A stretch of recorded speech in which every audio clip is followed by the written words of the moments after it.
चंदनपुर गांव में दो पति पत्नी रहा करती थी, भोला और अनीता। भोला की पत्नी भोला के ऊपर बहुत अत्याचार करती थी।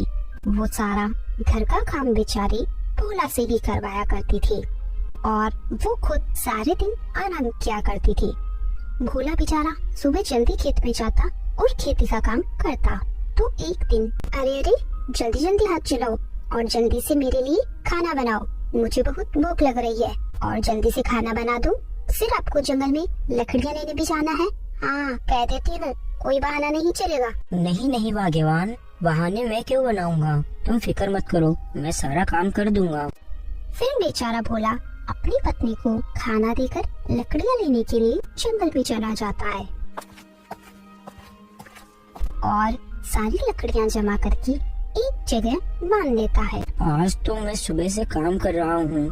सुबह जल्दी खेत में काम किया, फिर घर जाकर खाना बनाया और अब यहाँ लकड़ियाँ लेने आया हूँ। और मैंने तो सुबह से कुछ खाया भी नहीं है। लकड़ियाँ घर रखने के बाद अभी तो बीज और लेने बाजार जाना है। फिर भोला लकड़ियाँ उठाकर अपने घर की ओर जाने लगता है। तभी उसी रास्ते में जमीन पर गिरे हुए एक ऋषि मुनि मिलते हैं। क्या हुआ ऋषि मुनि, क्या आपकी तबीयत खराब है? बेटा, मुझे बहुत तेज ठंड लग रही है। अगर मुझे थोड़ी सी भी लकड़ियाँ मिल जाती तो आराम हो जाता बेटा। ऋषि मुनि, आप चिंता मत कीजिए, मैं भी आपके लिए आग जला देता हूँ। फिर भोला अपनी लकड़ियों को सही से जमाकर आग लगा देता है। बेटा, तुमने ये क्या किया? तुमने ये सारी लकड़ियाँ तो अपने लिए जमा की थी और तुमने इन्हें यहीं जला दिया। अब तुम अपने घर क्या लेकर जाओगे? ऋषि मुनि, केवल आप आग जलाने से तो सही नहीं होंगे, आपको दवा की भी जरूरत है। लेकिन मैं इस जंगल में दवा कहाँ से लेकर आऊँ? अरे बेटा, उसकी चिंता तुम मत करो, मैं तुम्हें एक जगह बताता हूँ, तुम बस वहाँ से उस पेड़ का फल ले आना। तो बताइए ऋषि मुनि, मैं आपके लिए कहाँ से दवा लेकर आऊँ? अरे बेटा, इसका मतलब तू तो मुझे सही करके ही मानेगा। तो सुनो बेटा, यहाँ से 5 मील चलने के बाद तुम्हें एक सेव का पेड़ दिखाई देगा। तुम बस वहाँ से उस सेव के पेड़ से एक सेव ले आना, वही मेरे लिए दवा का काम करेगा। उसे खाकर मैं स्वस्थ हो जाऊंगा। ठीक है ऋषि मुनि, मैं अभी जाता हूँ।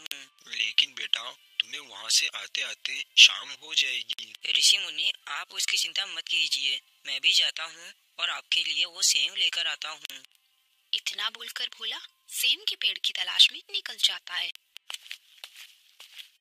बहुत देर चलने के बाद भोला बहुत थक जाता है। मैंने तो सुबह से कुछ नहीं खाया, मैं इतना चलकर बहुत थक चुका हूँ।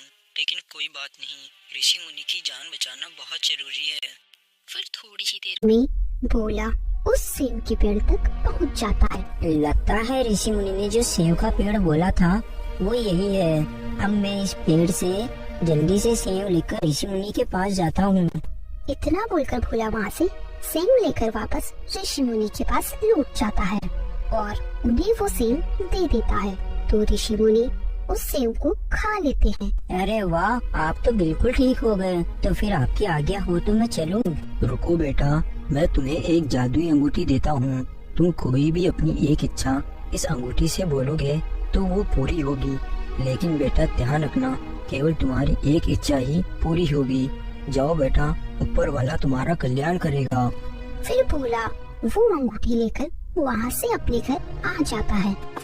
कहाँ थे आज आप दिन भर से? आज आपने दिन भर से किया क्या है? मैंने आपको लकड़ियाँ लेने भेजा था और आप शाम को घर आ रहे हो और बाजार से बीज कौन लेकर आएगा?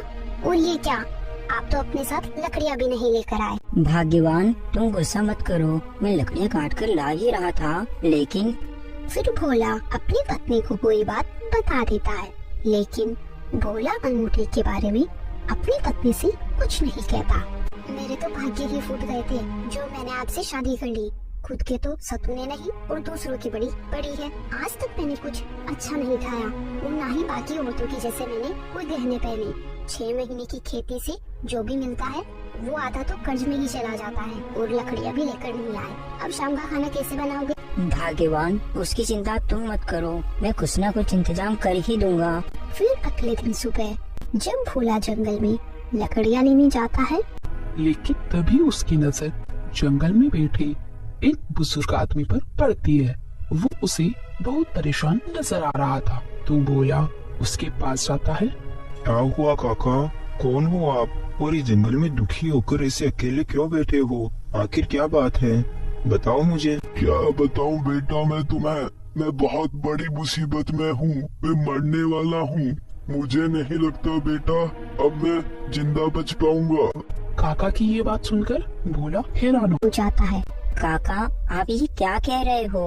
कौन हो आप? आखिर आप क्यों मरने वाले हो? बताओ मुझे, क्या हुआ आपके साथ? मैं पड़ोसी गांव का रहने वाला हूँ और मैं एक जमींदार के यहाँ काम करता हूँ। कल सुबह की मेरी आखिरी सुबह होगी क्योंकि जमींदार साहब मुझे मरवा डालेंगे। मेरा जीवन समाप्त होने को है। अगर मैंने जल्दी से जल्दी जमींदार की इच्छा पूरी नहीं की तो वो मुझे मार डालेगा। जमींदार साहब आपको क्यों मार डालेंगे?